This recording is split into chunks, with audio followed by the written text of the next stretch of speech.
porte véritablement de fruits. Prions le Seigneur.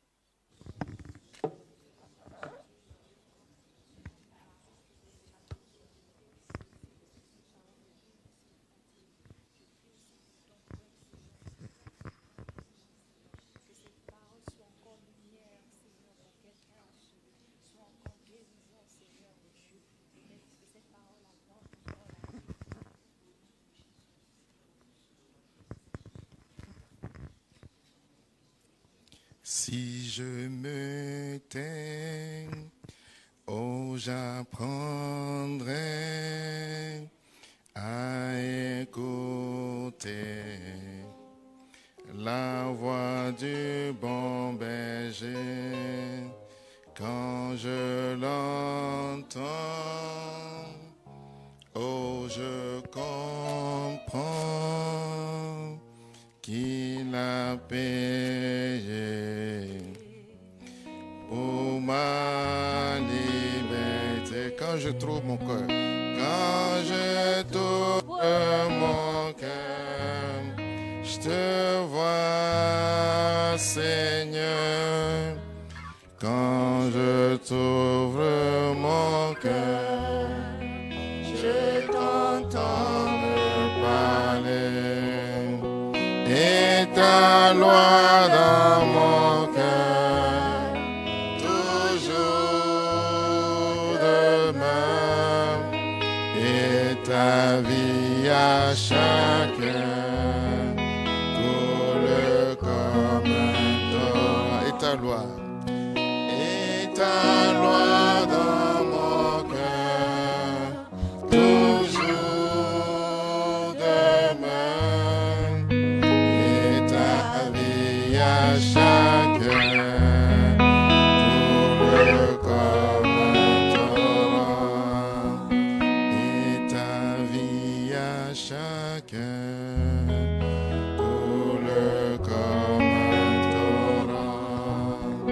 Coule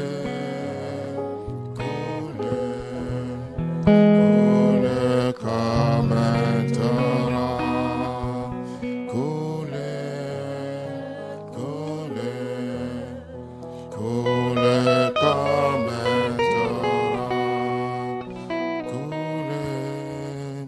Coule comme un torrent. Alléluia. Béni sois-tu, Seigneur, ce matin. Merci pour ta vie qui coule en nous, qui coule en ce lieu ce matin. Merci pour la présence de l'Esprit, l'Esprit divin, l'Esprit restaurateur, l'Esprit bienfaisant. Alléluia. Jésus, nous bénissons encore ton nom ce matin, en cette journée dominicale, en ce jour de repos, repos avec toi, repos où tu accomplis, où tu réalises des choses extraordinaires dans nos vies. Nous célébrons le nom de Jésus, le nom par lequel nous sommes réunis ici ce matin. Père, alors que nous sommes là, nous voulons recevoir maintenant la part que tu as prévue pour chacun de nous en ce jour. Père, voilà pourquoi nous te prions afin que nos cœurs soient disposés à l'écoute de ta parole, dans le nom de Jésus. Que tout ce qui viendrait freiner l'entendement de ta parole, l'écoute de ta parole ce matin, soit banni du milieu de nous, au nom de Jésus. Que le Saint-Esprit prenne le contrôle de nos cœurs, de nos pensées et de ces instants au nom de Jésus. Et que les paroles qui sortiront soient inspirées par lui-même, lui qui est l'enseignant par excellence. Béni sois-tu, Seigneur Jésus, pour chacune de nos vies ici présent. Oui, tu as taillé une parole sur mesure pour chacun de nous. Nous voulons recevoir cette parole et marcher avec, pour la gloire, la seule gloire du nom de Jésus-Christ, par lequel nous sommes réunis ici ce matin. Amen. Alléluia. Bonjour frères et sœurs dans le Seigneur. Je vois des visiteurs ici ce matin. C'est la jeunesse. Bonjour, pasteur Thierry, aumônier de la jeunesse et le président national de la jeunesse aussi, frère Gabriel et son équipe. Je vous salue, que le Seigneur vous bénisse. Bonjour, peuple de Dieu de Tanger. Alléluia, nous bénissons le nom du Seigneur pour le privilège qu'il nous donne d'être encore là ce matin pour célébrer son nom. Nous sommes au début de l'année. Donc, la prédication de ce matin irait dans ce sens. Nous sommes au début d'une année, au début d'un cycle nouveau. Mais avant de revenir sur le thème de la prédication de ce matin, je voudrais que nous puissions lire ensemble le passage biblique qui fait office de test de base. C'est dans le livre de Genèse. Genèse chapitre 49, du verset 1 au verset 28. Mais nous n'allons pas lire tous ces 28 versets. Maintenant, nous allons lire d'abord 3 versets. Nous lirons du verset 1 au verset 2, puis le dernier verset, c'est-à-dire le verset 28. Genèse donc, chapitre 29, je lirai les 2 premiers versets et puis je lirai le verset 28. Il est écrit, Jacob appela ses fils et dit, assemblez-vous et je vous annoncerai ce qui vous arrivera dans la suite des temps. Je vous annoncerai ce qui arrivera dans la suite des temps. Verset 2. Rassemblez-vous et écoutez, fils de Jacob. Écoutez, Israël, votre père. Et du verset 3 donc jusqu'au verset 27, Jacob va bénir chacun de ses 12 enfants, chacun des 12 enfants qui représentent les 12 tribus d'Israël. Et au verset 28, le dernier verset donc, il est écrit, ce sont là ceux qui forment les 12 tribus d'Israël. On reviendra sur ça tout à l'heure. Ce sont là ceux qui forment les 12 tribus d'Israël. Et c'est là ce que leur dit leur père en les bénissant. Il les bénit chacun selon sa bénédiction. Je reprends le verset 28. Ce sont là tous ceux qui forment les 12 tribus d'Israël.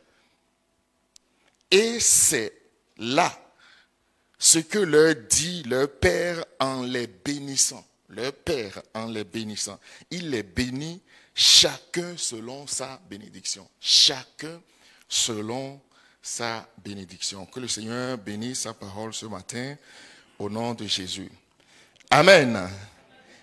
Bien-aimé, le texte de Genèse chapitre 49, donc la portion que nous avons lue est une bénédiction prophétique que Jacob prononce sur ses enfants.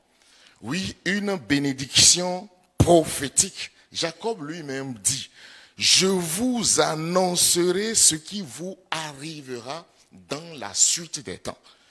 Je vous annoncerai une bénédiction prophétique, une parole prophétique, une prière prophétique faite sur les 12 tribus d'Israël, sur les 12 enfants, les 12 garçons qui se sont présentés devant Jacob.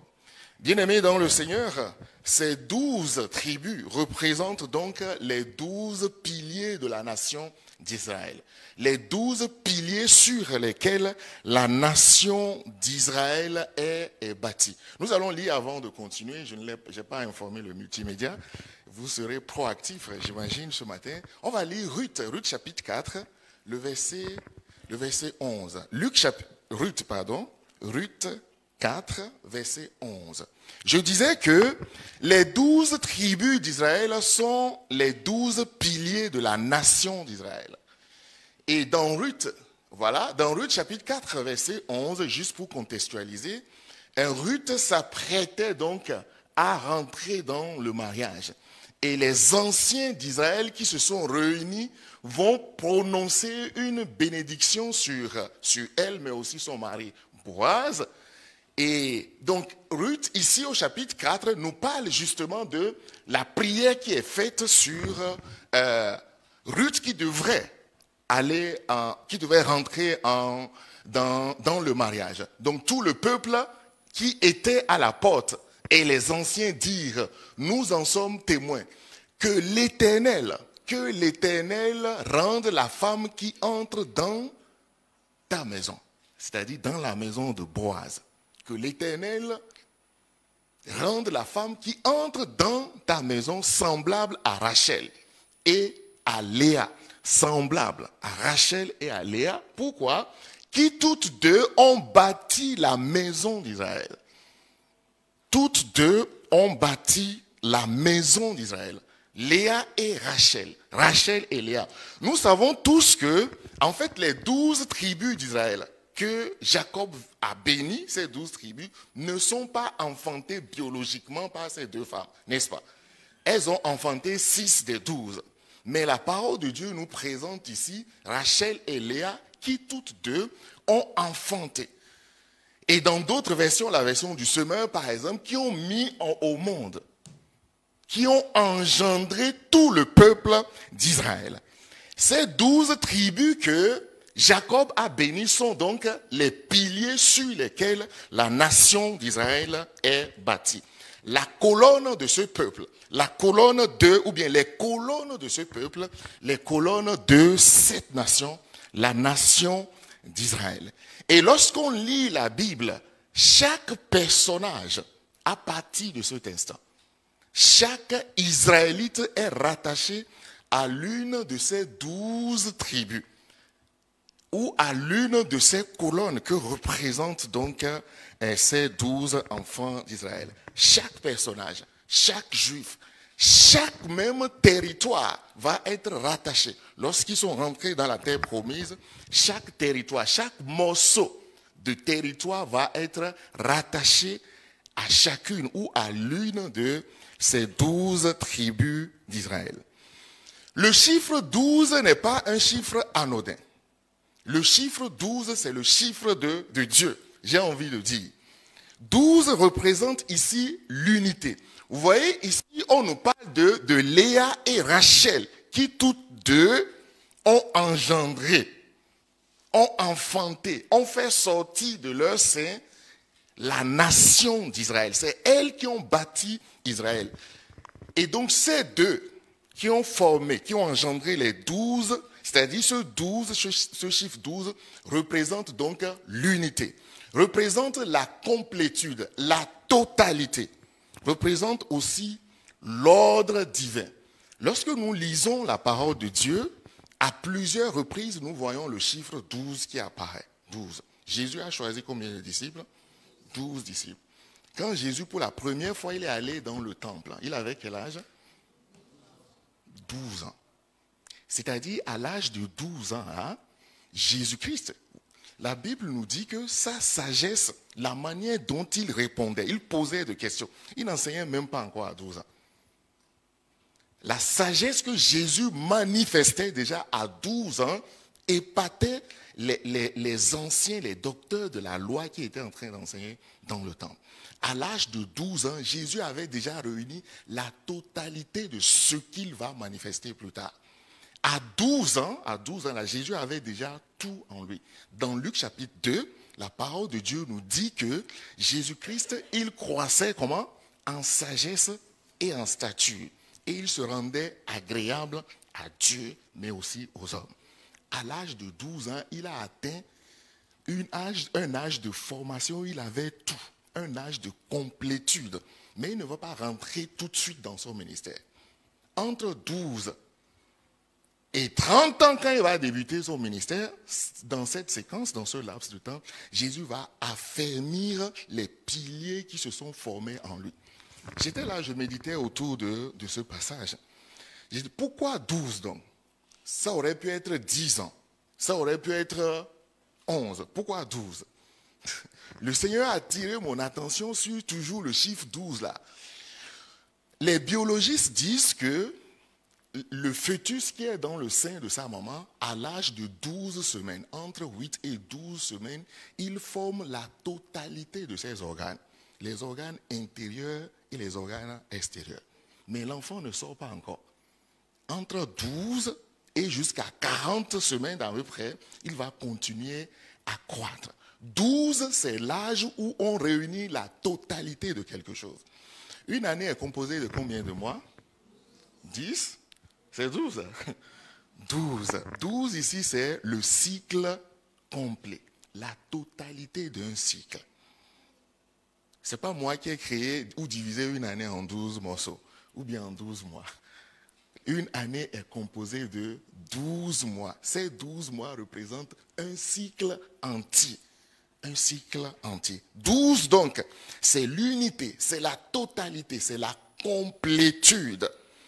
Et ces 12 tribus d'Israël, où chacune de ces tribus, ou chacun de ces tribus, ou piliers, incarne une identité particulière. Une identité spirituelle est cachée derrière chaque pilier. La parole de Dieu est extraordinaire. Alléluia. Nous allons voir dans cette première partie la signification d'abord d'un pilier ou bien d'une colonne. Avant de continuer, on va essayer de voir, de comprendre dans la Bible, qu'est-ce qu'on peut comprendre par pilier ou bien par colonne. Pardon. Alors, nous allons voir un premier passage dans le livre de Rois, 1 Roi chapitre 7, verset 21. 1 Roi 7, 21. Ici, nous allons voir que le pilier va représenter quelque chose de particulier.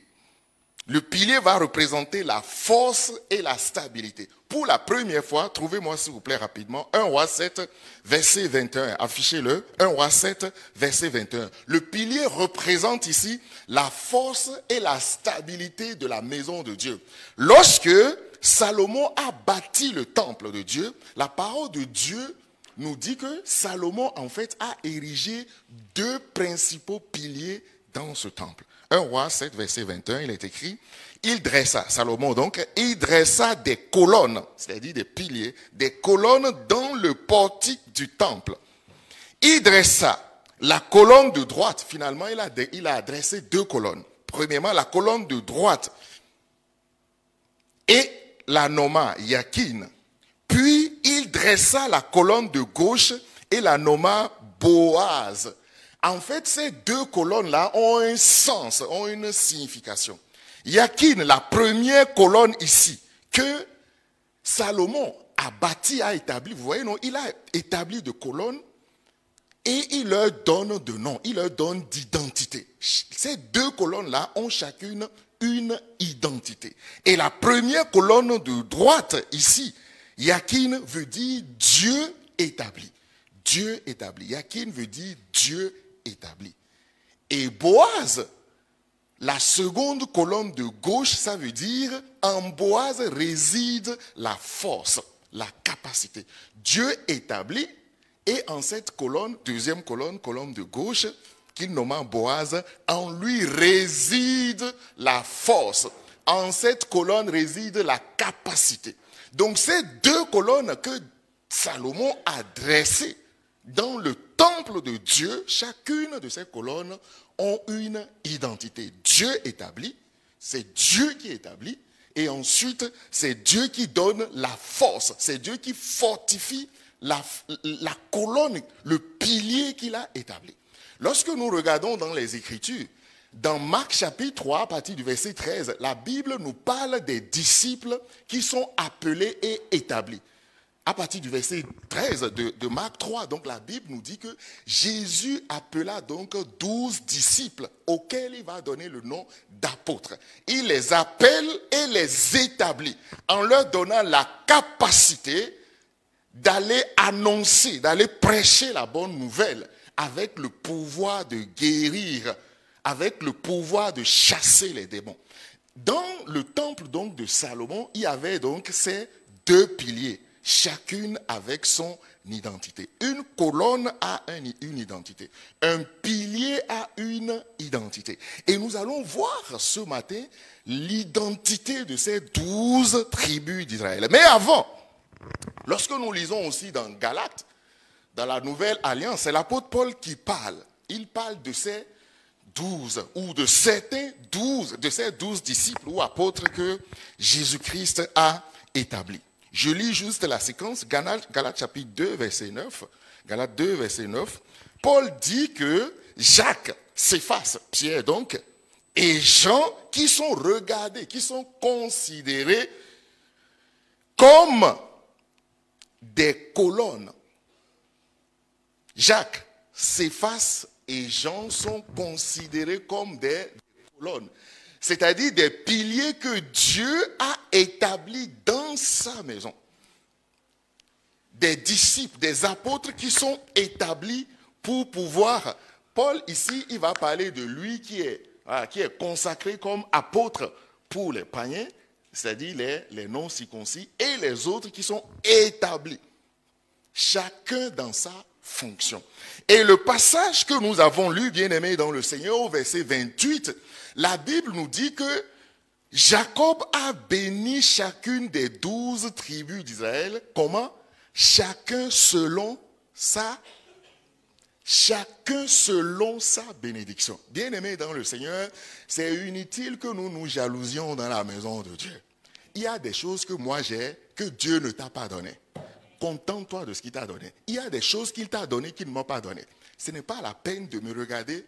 Moi aussi, ce n'est pas la peine de te regarder. Parce que Dieu t'a béni. Il y a des choses qu'il t'a données. Vous voyez, parfois, dans la maison de Dieu, là, on regarde. Oh, si je pouvais être à sa place. Tu n'as pas reçu ça, bien-aimé dans le Seigneur. Ce n'est pas la peine de chercher à copier ce qui est dans l'autre. Non. Regarde qu'est-ce que Dieu t'a donné. Tu as reçu ta bénédiction. Alléluia. Donne-moi un bon amen, on va continuer. Tu as reçu ta bénédiction. Vous voyez, non? Si nous lisons, par exemple, dans la parabole des talents et dans la parabole des brebis, vous voyez, il y a un berger qui avait 100 brebis. Une s'est égarée. Quand on fait la combinaison de ces deux paraboles-là, je n'ai pas le temps ce matin de le développer, on va se rendre compte que parfois, si je nous dis ce matin, je nous pose la question, qui a le plus de talent parmi nous ici ce matin? Qui a le plus de talent? Il y a la parabole des talents là. Il y a un qui a reçu 5, un autre qui a reçu 5, un qui a reçu 10, selon les versions, 10, 5 et 1. Ou bien 5, 2 et 1. Qui a reçu le plus de talent ce matin parmi nous? Ici ce matin, dans cette salle. Qui?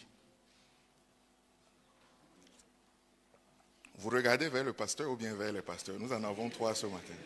Le pasteur Jean-Marie a reçu combien? 5. Le pasteur Thierry ou bien le pasteur Mich. C'est ça. Et nous autres? Wello. Il se peut que c'est toi qui es le plus grand nombre de talents parmi nous ici ce matin. Il se peut que ça ne soit ni le pasteur Jean-Marie, ni le pasteur Thierry, ni le pasteur Mich.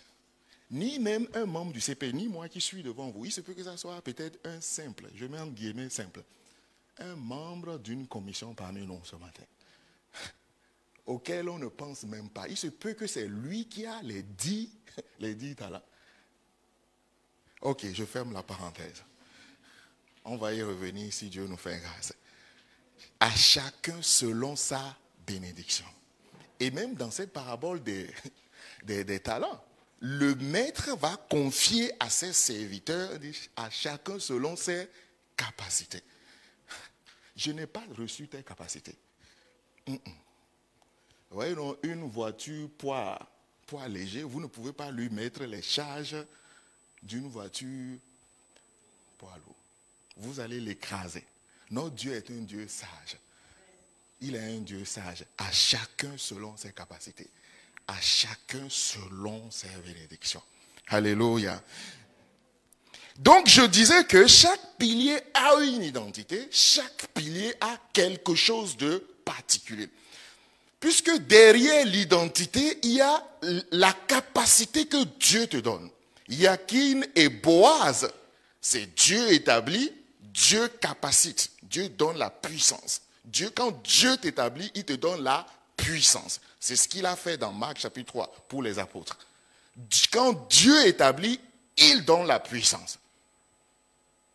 Si tu n'as pas la puissance, on va le voir tout à l'heure, puisque dans chacune de ces 12 tribus, il y a une qui représente en particulier la souveraineté et la puissance. Si tu n'as pas reçu la puissance, donc ça veut dire que tu ne peux pas faire ce pourquoi le Seigneur t'a établi. Le Seigneur, il établit forcément avec la capacité qui va avec. Et ça, c'est très important. Donc, je disais que chaque pilier donc, a une identité particulière. Mais comme on va le voir ce matin, j'espère que le temps nous le permettra, il y a toujours cette conflictualité entre l'identité que Dieu établit dans la vie de chacun et les forces de ce monde. La conflictualité entre l'identité que Dieu te donne et l'identité que Satan va chercher à te donner.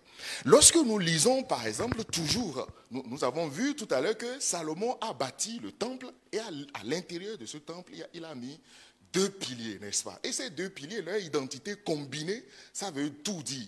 Marc 3, à partir du verset 13. Dieu établit, Dieu capacite.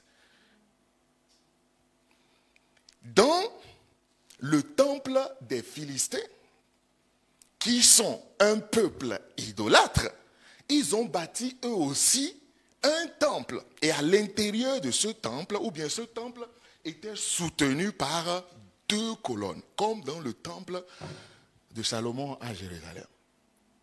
Mais ces 2 colonnes, ou bien ces 2 piliers, soutiennent quoi? Le temple de la maison, le temple de Dagon, le temple de l'idolâtrie. Juge chapitre 16 à partir du verset 28, rapidement, Juge 16 à partir du verset 28 nous dit, lorsque Samson a été capturé, il va être envoyé. Il va être envoyé chez les Philistins.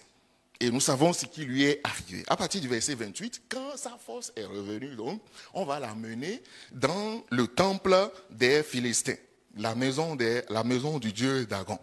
Et à l'intérieur, c'est là que Samson va mourir, n'est-ce pas? Je vais lire juste quelques portions à partir du verset 28. Donc, Samson pria l'Éternel et dit, Seigneur éternel, je te prie, interviens en ma faveur, rends-moi ma force. Verset 29. Il toucha les 2 colonnes centrales qui soutenaient l'édifice, le temple de Dagon donc. Et s'arc-bouta, c'est-à-dire s'appuya contre elle, de la main droite contre l'une et de la main gauche contre l'autre. Verset 30b. Puis il poussa de toutes ses forces et le bâtiment s'écroula sur les princes et sur toute la foule qui s'y trouvait. Ces 2 piliers de la maison d'idolâtrie de Dagon, Samson les a fait tomber. Ces 2 piliers représentent l'idolâtrie. Bien-aimés dans le Seigneur, il y a parfois l'idolâtrie. Il y a des piliers corrompus, parfois dans l'Église, dans nos vies, dans nos sociétés, qui doivent être renversés. Alléluia. Renversés au nom de Jésus. Les piliers de l'idolâtrie, les piliers de la corruption, les piliers qui représentent le monde, ces piliers doivent être abattus, doivent être renversés. Les piliers de nos vies, les piliers de l'Église doivent être ceux-là que Dieu lui-même a implantés et a bénis. Ce sont ces piliers-là qui doivent fonctionner dans nos vies, qui doivent fonctionner dans l'Église. Voilà pourquoi ce matin, j'ai intitulé ma prédication. Nous venons de finir l'introduction.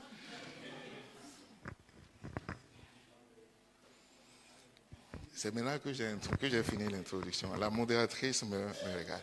Affichez-nous, s'il vous plaît, le thème de la prédication de ce matin. Avant que nous ne voyions l'identité spirituelle de ces 12 tribus d'Israël. L'identité spirituelle de ces 12 piliers. Le multimédia n'est pas encore prêt. On va continuer notre introduction. Alléluia. On va intercéder pour vous si vous voulez une séance d'intercession avant qu'on ne continue.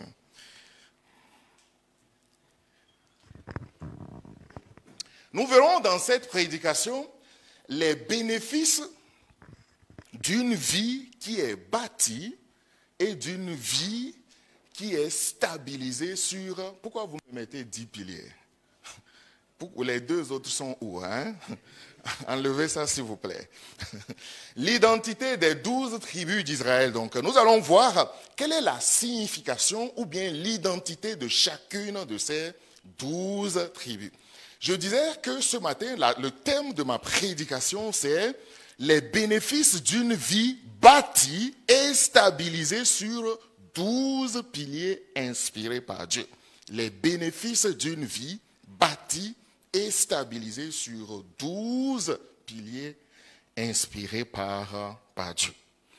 Alors, le premier pilier, ce pilier c'est Ruben, bien évidemment. C'est l'aîné de Jacob. Lorsque nous lisons notre passage dans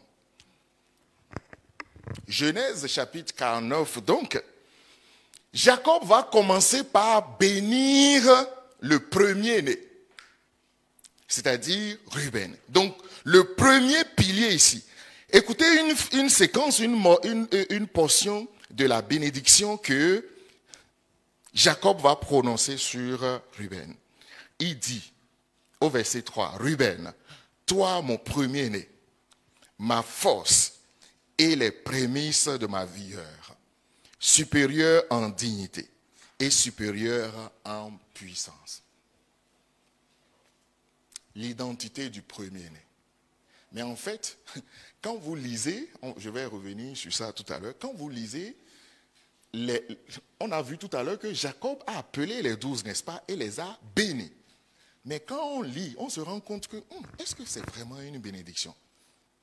Est-ce que vous pouvez nous afficher la suite, s'il vous plaît? Genèse 49, à partir du verset 3. Genèse 49, à partir du verset 3. S'il vous plaît, soyez réactifs au multimédia. Sinon, je vais vous stresser. Hein? Soyez réactifs, s'il vous plaît. Genèse 49, à partir donc du verset 3. Très bien. Ruben, tu es mon premier-né, c'est ce que nous avons lu tout à l'heure. Le premier fruit de ma... Louis second, s'il vous plaît.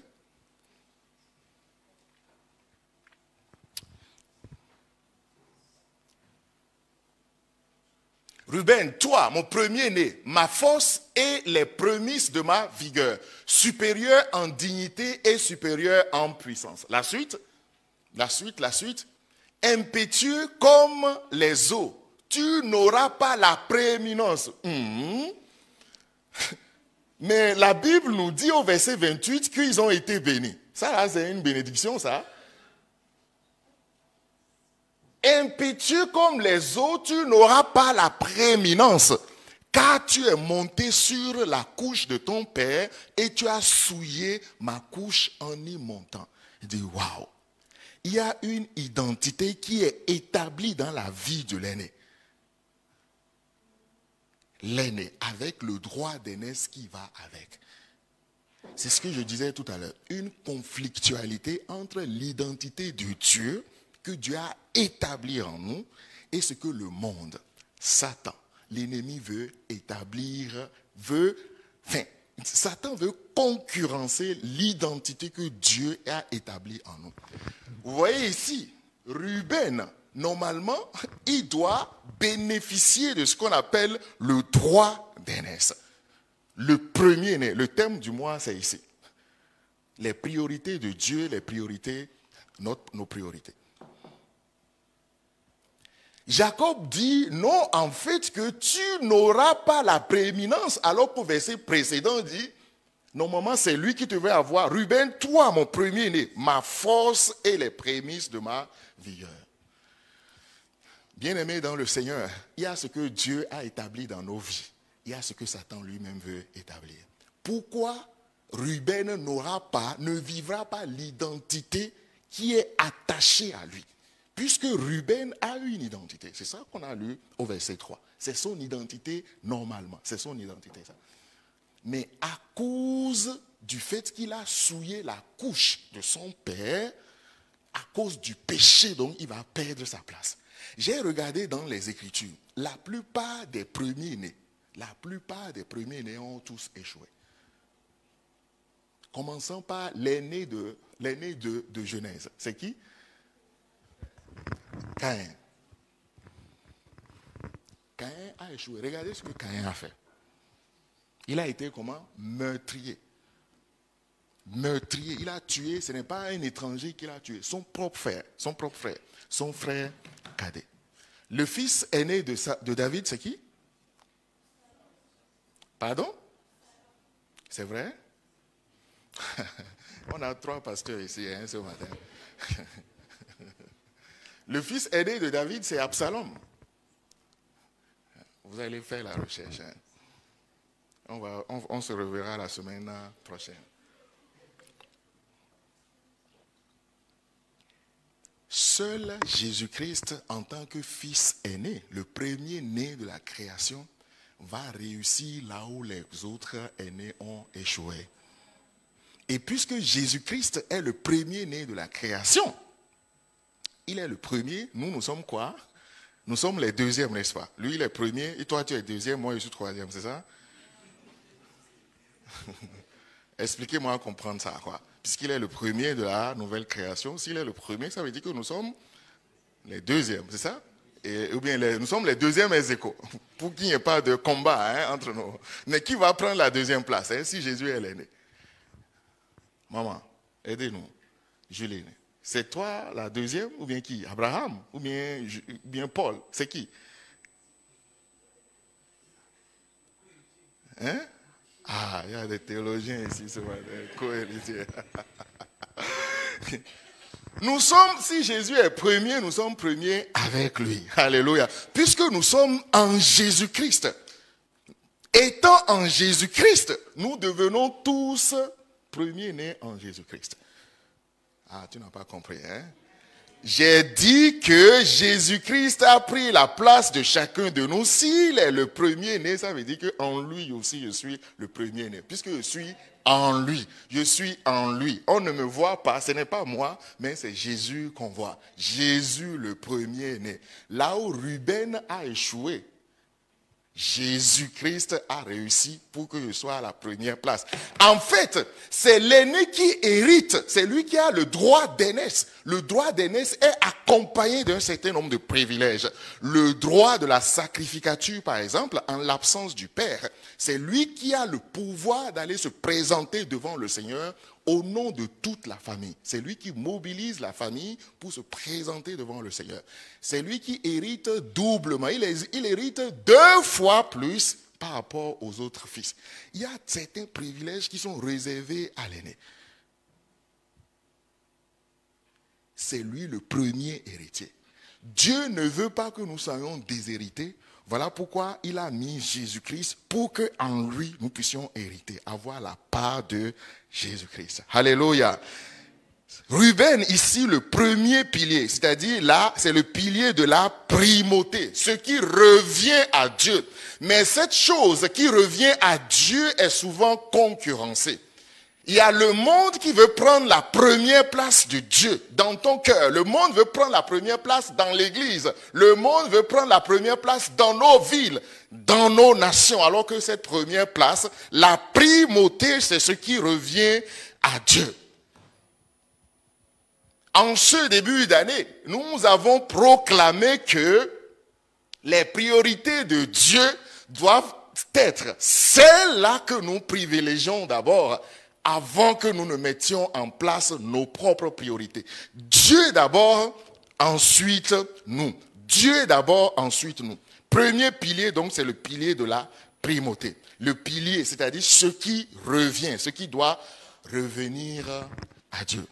Le deuxième pilier, c'est Siméon qui doit incarner ce deuxième pilier, puisqu'il est le deuxième fils de Jacob. Mais lorsque nous lisons ce passage, la portion à partir du verset 5 jusqu'au verset 7, c'est bizarre aussi. Est-ce que Jacob les a vraiment bénis? Écoutez ce que, au verset 5, la parole de Dieu commence en présentant Siméon, mais en l'associant à Lévi. Siméon et Lévi sont frères. Siméon et Lévi sont frères. En fait, pour les autres tribus, chaque tribu va être prise individuellement.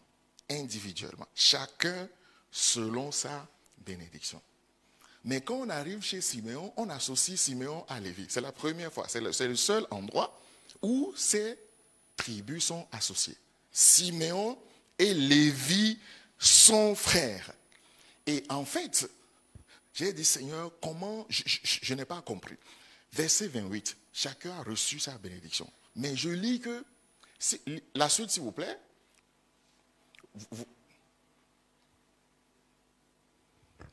que mon âme n'entre point dans leur conciliabule. Ça, c'est Jacob qui parle. Que mon âme n'entre pas dans leur conciliabule, que mon esprit ne s'unisse point à leur assemblée.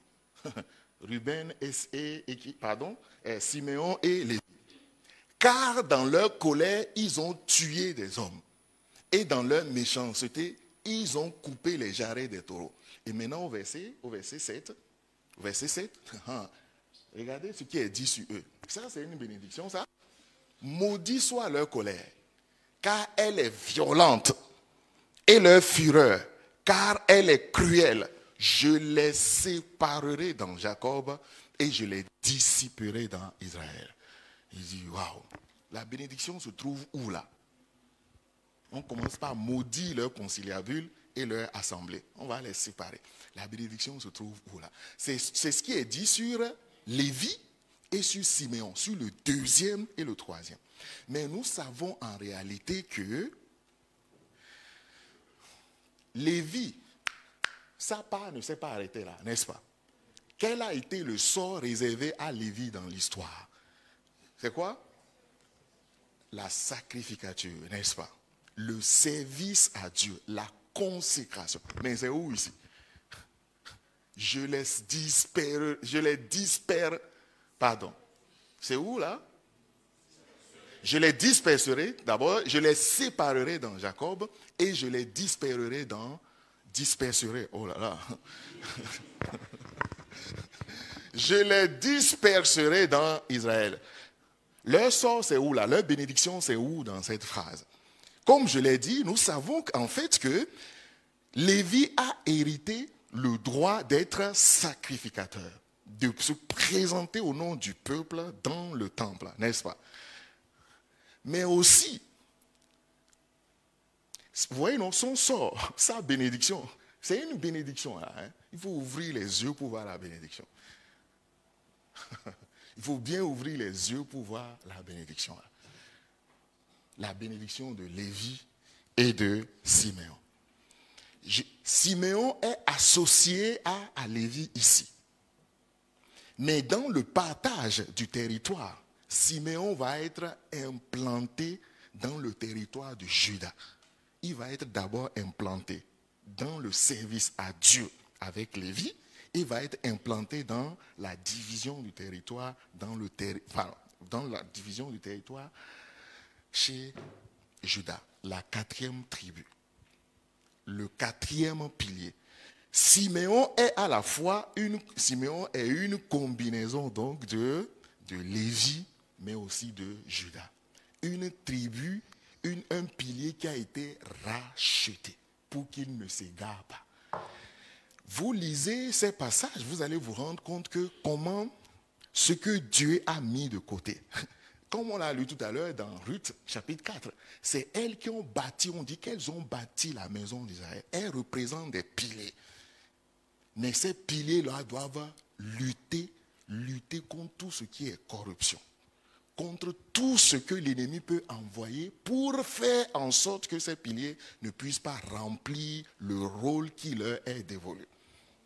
Voilà pourquoi Siméon va se retrouver, il va partager le sort de Lévi, mais aussi va partager le sort de Juda pour être restauré. La restauration, le deuxième pilier, un pilier restauré qui se trouve à l'intérieur de cette nation. La restauration. Dieu établit, mais aussi Dieu restaure. Alléluia. Et le troisième pilier, c'est de ça que j'ai parlé tout à l'heure, le sacerdoce et l'attachement à Dieu. C'est Lévi ça. Le sacerdoce et l'attachement à Dieu. Vois dans ta vie, voyez, nous sommes en train d'égrener chacun de ces piliers qui incarnent une identité pour un homme, pour un chrétien. D'abord, la primauté. Est-ce que Dieu est à la première place de ta vie? Cherche premièrement le royaume des cieux et sa justice, n'est-ce pas? Premier pilier. Deuxièmement, la restauration. Est-ce que tu vis la restauration de Dieu dans ta vie? Troisièmement, l'attachement à Dieu. Restaurer d'abord pour être attaché à Dieu. Troisièmement, la restauration et le sacerdoce. Vous voyez, nous, jusqu'à présent, on parle de Dieu. Les trois premiers piliers, on parle de Dieu. L'attachement à Dieu. Donc le troisième pilier, donc Lévi, c'est l'attachement et le sacerdoce. Le quatrième pilier, c'est qui? C'est Judas. Judas incarne ici la royauté, mais aussi l'espérance qui se trouve en Jésus-Christ. Lorsque nous lisons, par exemple, le verset 10 de notre passage, il est écrit « Le sceptre ». Le sceptre, c'est le pouvoir souverain. Le pouvoir souverain entre les mains du roi. Le sceptre ne s'éloignera point de Judas. Ouais, non? Le pouvoir souverain ne va pas s'éloigner de la maison de Judas. Les choses vont commencer par se calmer là. Hein, les bénédictions seront beaucoup plus claires pour nous. Ni le bâton souverain d'entre ses pieds, jusqu'à ce que vienne Shiloh et que les peuples lui obéissent. Ah, voilà l'identité de Judas. Royauté, mais aussi espérance en Jésus. Shiloh veut dire quoi? Shiloh, on chante ça, non? Shiloh, ça veut dire quoi? Shiloh veut dire quoi? Regardez-moi dans les yeux ici et répondez-moi. Shiloh, c'est quoi? Tu chantes Shiloh. Peut-être que tu as chanté ça ce matin. Hein? Shiloh veut dire quoi?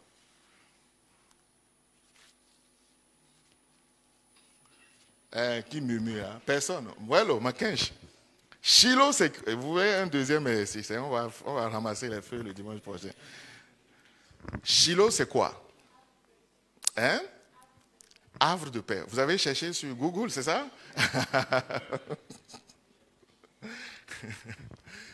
Shiloh, effectivement, renvoie à Jésus-Christ qui est le prince de la paix.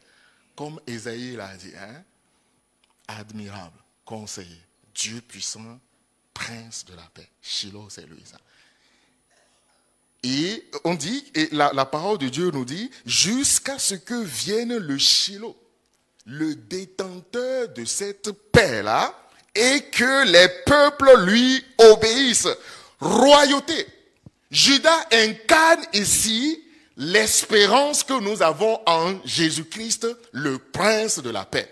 C'est Judas, ça. La royauté, mais aussi l'espérance qui se trouve en Jésus. Voilà pourquoi c'est de cette tribu. Voilà pourquoi c'est de ce pilier qu'est sorti Jésus-Christ, le roi des rois et le prince de la paix. Judas est là. Ce pilier, dans ma vie, doit pouvoir m'alerter. Me rappeler chaque fois que Jésus-Christ revient. Chaque fois, Judas doit me rappeler dans ma vie que Jésus revient. Si ce pilier n'est pas dans ta vie, n'est pas manifeste dans ta vie, en fait, comme je l'ai dit tout à l'heure, c'est la royauté, le sceptre, la puissance. Il y a un chant que nous faisons, hein? Je sais qui je suis, n'est-ce pas? Je sais qui je suis en Christ. La suite, c'est quoi? Où je suis en Christ. Dis-moi où est-ce que tu es en Christ là? Où je suis en Christ. Tu es où là ce matin? À l'église évangélique au Maroc, à Tanger. C'est où? Tu es où en Christ? Hein? Tu es où en Christ, mon ami? Ah, tu es dans les lieux célestes. Et qu'est-ce que tu fais ici?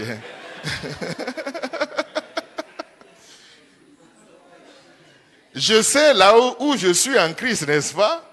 Ok, on ne va pas faire l'exégèse ou bien l'herméneutique de ce chant. Mais quoi d'autre? Je fais quoi? Je marche? Je marche avec puissance. Je marche avec puissance. Le sceptre. Ta puissance là, c'est où là? C'est où la puissance avec laquelle tu marches? C'est où? Je marche avec puissance, je fais quoi d'autre? On doit arrêter de se mentir là. Hein? Mais c'est où les miracles que tu as accomplis là? Je fais quoi encore? Je vis.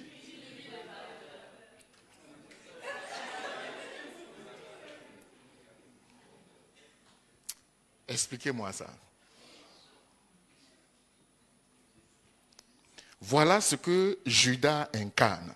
Royauté, mais aussi espérance en Jésus. Il est clair que l'identité du chrétien, c'est juste ce que nous avons dit. Mais est-ce que nous le vivons vraiment? Est-ce que nous sommes vraiment positionnés en Jésus?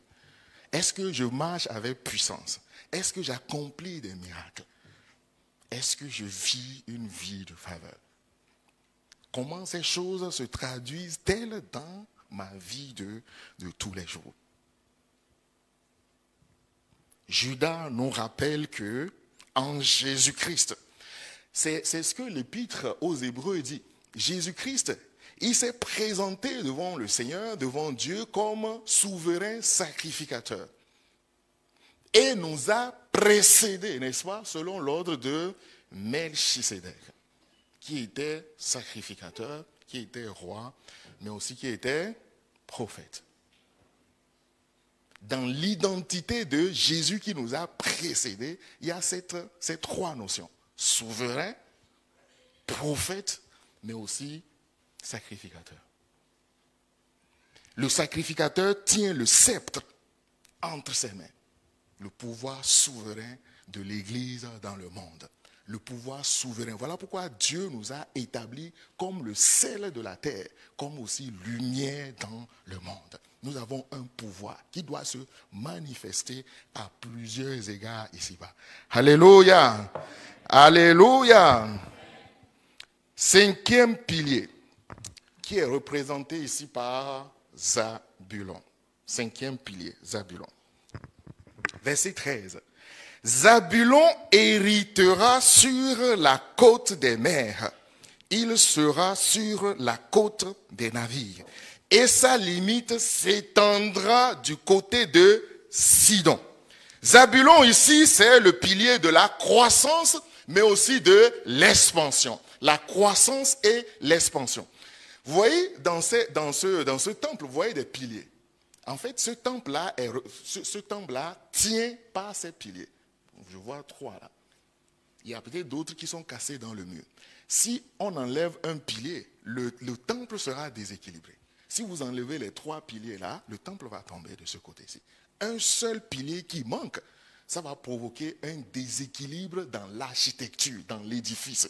Si quelque chose que Dieu a établi dans ta vie manque,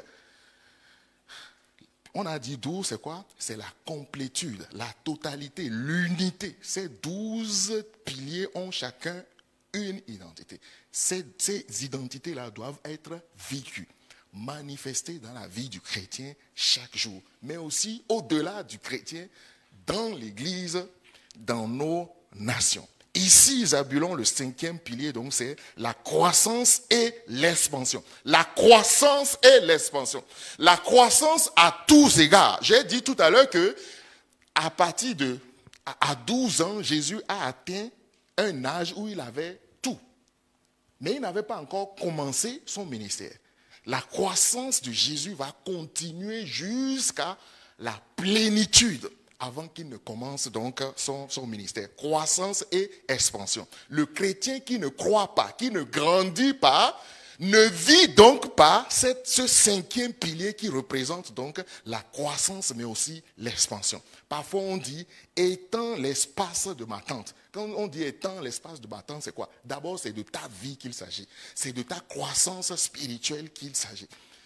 La parole de Dieu nous dit que, voilà, depuis que vous devrez être des adultes, mais vous en êtes à des bébés spirituels. Où en es-tu ce matin? De ta croissance dans le Seigneur. Où en es-tu? Tu as traversé 2023. Tu as traversé 2024. Où en es-tu ce matin? Quels sont les engagements que tu as pris pour grandir spirituellement durant cette année 2025? Quelles sont les priorités que tu as établies? La croissance spirituelle, ça fait partie des critères, des principes de la vie du chrétien. Un chrétien qui ne croit pas, qui ne grandit pas, il est déclassé. Vous savez, parfois, on cherche des bénédictions. On cherche des choses parfois matérielles. On cherche des choses physiques. Bien-aimés dans le Seigneur, les bénédictions ne sont pas dissociées de la parole de Dieu. Tu dois croître dans la parole de Dieu pour vivre les bénédictions que Dieu a prévues dans ta vie. Donne-moi un bon amen, on va continuer. Oui, j'ai dit que la parole de Dieu nous dit que Dieu soutient toutes choses par sa parole. Tu dois croître dans cette parole. Dieu ne fait rien en dehors de sa parole. Vous savez, parfois, oh Seigneur, ouvre nos yeux pour que nous puissions voir. Il y a des choses que tu as parfois en Christ, mais le fait que tu es ignorant de ces grâces, tu passes à côté de cela. Voilà pourquoi tu dois croître. Tu dois grandir dans la connaissance de la parole de Dieu, d'abord. Et c'est la connaissance de la parole de Dieu, cette croissance-là, qui va générer dans ta vie des bénédictions. L'apôtre Pierre nous dit que les grâces de notre Seigneur Jésus-Christ vous soient multipliées par quoi? Par la connaissance de la parole. En fait, il y a des multiplications qui vont s'opérer dans ta vie parce que tu es en train de croître seulement spirituellement. La croissance spirituelle va générer dans ta vie la multiplication des grâces de Dieu.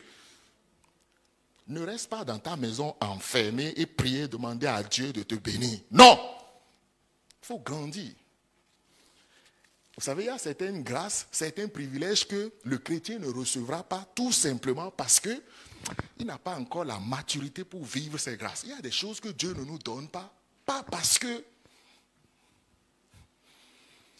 Il y a quelques années, mon fils aîné, on est allé au marché, au supermarché, et on passait la zone des téléphones là. C'est pas, on était à Majan ou je ne sais où. Et il me dit, papa, je veux ce téléphone. J'ai regardé le prix, j'ai vu 16 000 dirhams. J'ai dit, tu fermes tes yeux là et tu viens, on va partir. Le moment viendra où, sans qu'il ne me demande quoi que ce soit, je vais lui acheter ça, n'est-ce pas? Vous imaginez à un enfant de 4 ans, j'achète un téléphone de 10 000 dirhams, même 5 000 dirhams. Ça veut dire que moi, papa, je suis fou, quoi. Non? J'achète un téléphone de 1000 dirhams, de 2000, 5000 dirhams à un enfant de 5 ans, de 4 ans, ça veut dire que je suis fou, quoi. Non? Vous allez me taxer de fou. Et à raison. Vous pensez que Dieu, il est fou, là? De nous donner des choses qui sont précieuses alors qu'on n'a pas le niveau, la capacité pour gérer ça. Tu dois accepter de grandir pour vivre des choses extraordinaires avec le Seigneur. Tu dois savoir que dans la croissance spirituelle, il y a des choses merveilleuses qui t'attendent là-bas. Voilà pourquoi tu dois quitter l'état dans lequel tu es, quoi. Bébé spirituel, ça suffit. Alléluia. Donne-moi un bon amen, on va continuer. Bébé spirituel. J'ai dit que tu dois arrêter d'être un bébé spirituel. Ça fait longtemps que tu es bébé. On doit te donner les petites paroles pour te cajoler, pour te caresser dans le sens des poils. Non, non et non, ça suffit. Tu dois grandir. Commencez par croquer la bonne nourriture.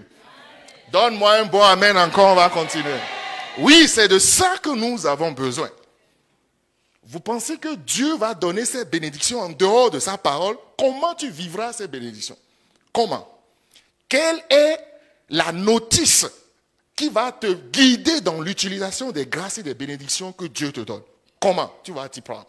Si tu ne grandis pas, la croissance et l'expansion, 5e pilier, tu dois croître dans ta vie. En fait, d'année en année, année après année, tu dois réaliser que en 2023, j'étais à tel niveau. 2024 vient de passer. Je suis passé d'un point A à un point B. Seigneur, je te rends grâce pour cette évolution, pour cette croissance. Tu dois croître. Ça, c'est le pilier, le 5e pilier. Ça. Croissance et expansion. Croissance et expansion. Dans la vie du chrétien, mais aussi dans l'église. Croissance et expansion. Dans la vie de la nation. croissance et expansion. Vous voyez que nos pays, c'est la même chose, toujours. L'église, c'est la même chose. Croissance, même sur tous les plans. Cher pasteur, depuis combien d'années on est dépendant de l'extérieur? Chaque année, le déficit se creuse, quoi. Non.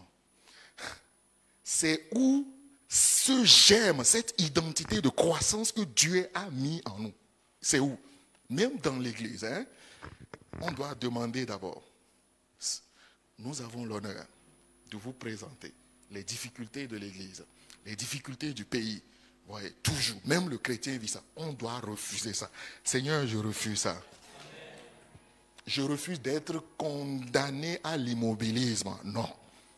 Je refuse d'être au même endroit tous les jours. Je le refuse. Je veux grandir. Je veux croître. 5e pilier. Zabulon habitera sur la côte de la mer. Il sera sur la côte des navires. Et sa limite s'étendra. Que le Seigneur étende tes limites ce matin au nom de Jésus. Que Dieu étende tes limites. Que dans cette année 2025, là où tu n'as pas atteint en 2024, que tu atteignes ce niveau par la connaissance de la parole de Dieu, par les révélations que le Saint-Esprit va te donner. Alléluia. 6e pilier.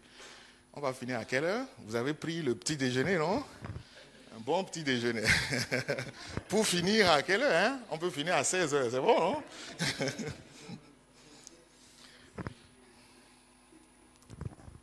6e pilier, c'est Issachar. Issachar, c'est... Écoutez d'abord ce que Dieu dit, au verset 15. La parole de Dieu nous dit au verset 15. Je résume. Il a trouvé que le repos est bon. Ça, c'est Issachar, ça.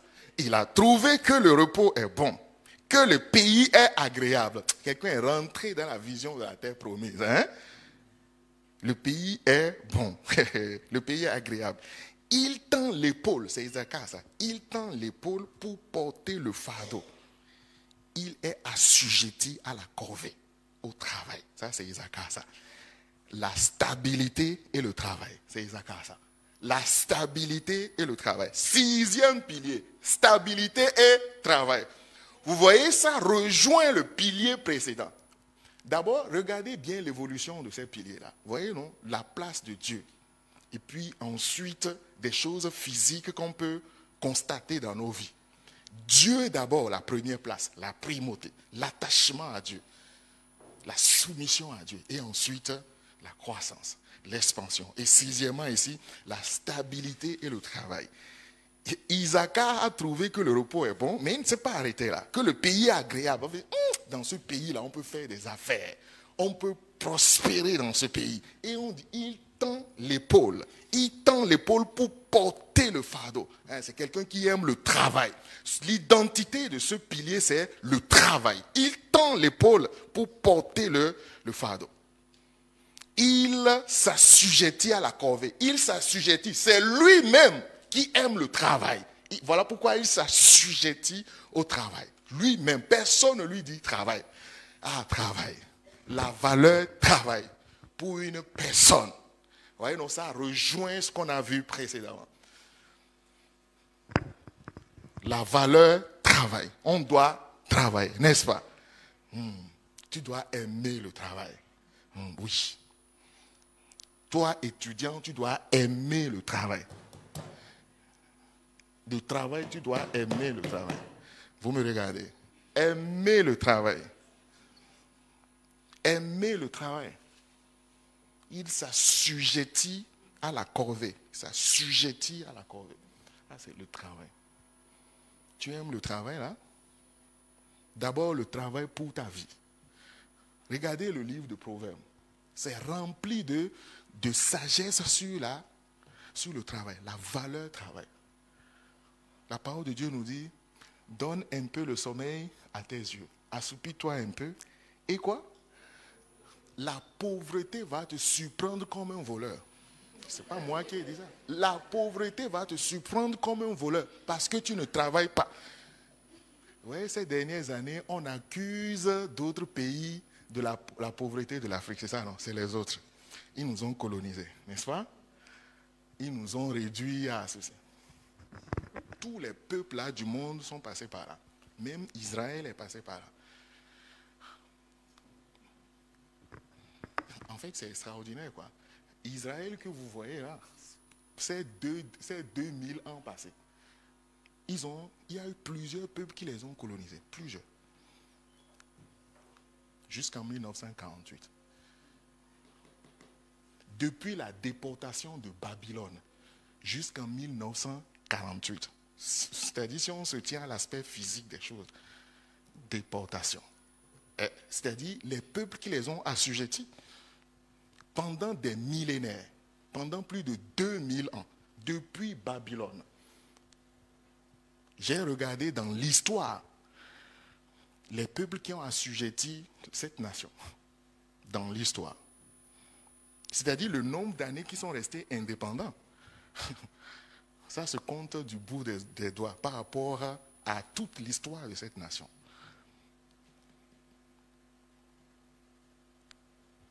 La valeur travail. Je m'arrête là. Le travail. Alléluia.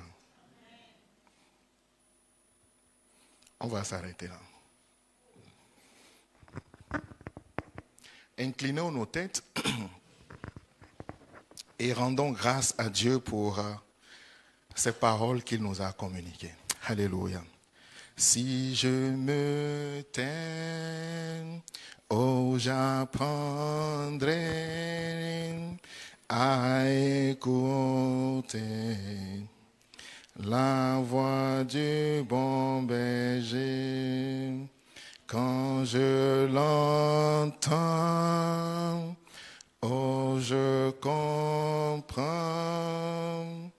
qu'il a payé pour ma liberté. Quand je t'ouvre mon cœur, je te vois, Seigneur. Quand je t'ouvre mon cœur, je t'entends me parler. Et ta loi dans mon cœur toujours demeure. Et ta vie à chacun coule comme un torrent. Et ta loi